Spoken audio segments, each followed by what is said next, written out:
In addition to the presence of a ghostly sentry, tourists, park rangers, and passers-by have reported seeing a myriad of grotesque, man-shaped forms emanating from the very walls of the Alamo itself after hours. Sometimes this paranormal menagerie is accompanied by disembodied screams and yelling of men trapped in the throes of an invisible conflict. Members of numerous tour groups, ghost hunters, and psychics who have visited the site claim that they have felt invisible eyes watching them as they travel down the dark corridors of the Alamo.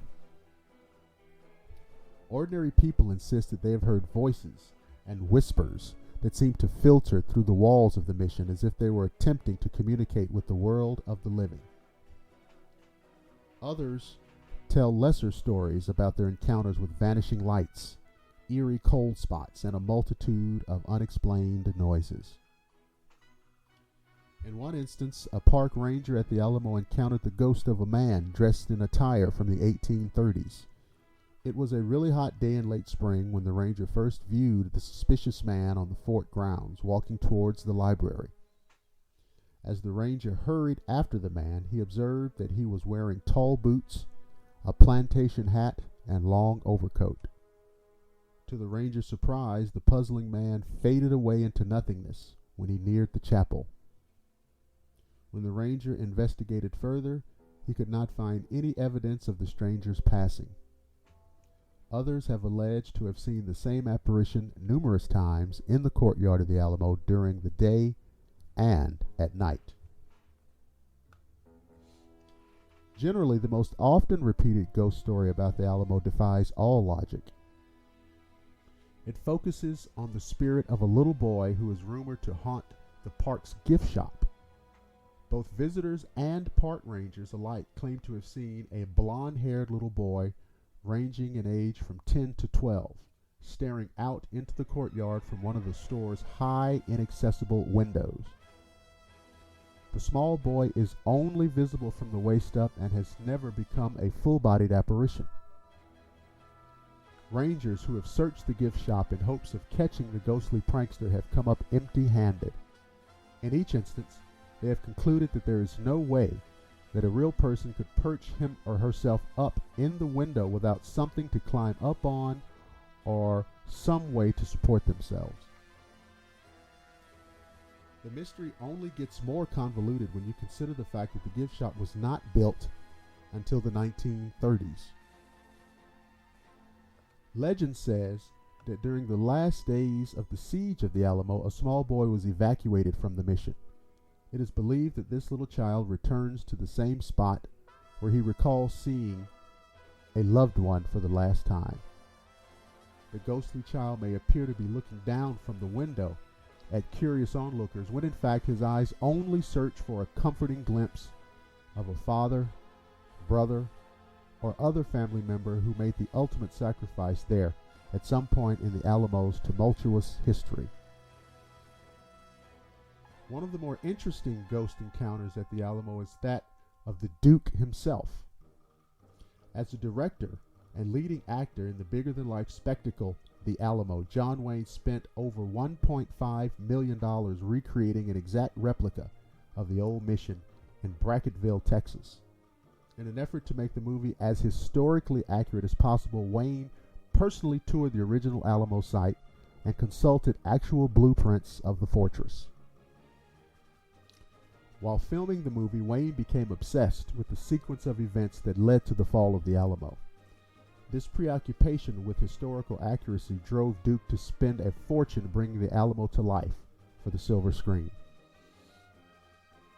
The Alamo set was so detailed that it became a tourist attraction in its own right.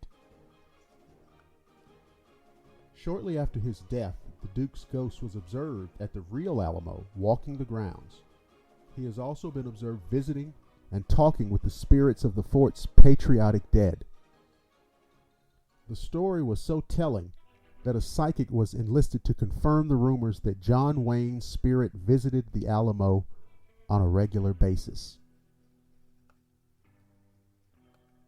The psychic substantiated the fact that Duke's ghost stops over at the Alamo about once a month, but could not shed any light on where he manifests himself the rest of the time. Many believe that the Duke put so much energy and enthusiasm into the making of his movie that it seems only natural that he left a little bit of himself there when he himself passed into the afterlife. We could not, in good faith, delve into the various hauntings that are known to take place at the Alamo without discussing the most prominent ghost to make his presence known at the mission throughout the years. At various times during the year, park rangers have observed the transparent figure dressed in buckskin clothing and sporting a flintlock rifle, standing guard near the chapel.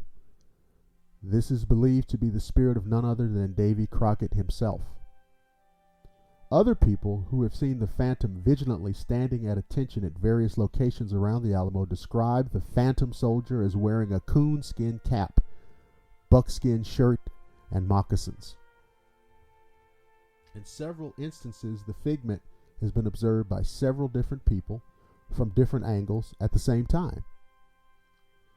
These observations in themselves prove that the ghost most generally associated with Davy Crockett is not just an optical illusion. Could Davy Crockett's heroic death at the Alamo be forever immortalized in a haunted vignette? One of the grisliest phantom images to play itself out in the old mission occurs in the Long Barracks. It has all the characteristics of a residual type haunting, but is also very similar to the fictional way Davy Crockett was said to have perished. One night, a ranger entered the barracks and observed a hideous scene. There, leaning against a wall, was a man wearing buckskin clothing typically worn by frontiersmen during the 1800s. To the ranger's trained eye, it appeared that the man's torso had been riddled with bullet holes. Before the ranger could react, the spirits of several Mexican soldiers stepped from the darkness and encircled the stranger with their bayonets at the ready. Like a coiled spring, the ghostly soldier pounced, thrusting their long blades through the incorporeal body of the anguished buckskin-clad specter. In an instant, the encounter played itself out, and the ethereal apparitions just faded away, leaving one emotionally drained ranger in their wake. Stay tuned for the conclusion of the Ghosts of the Alamo.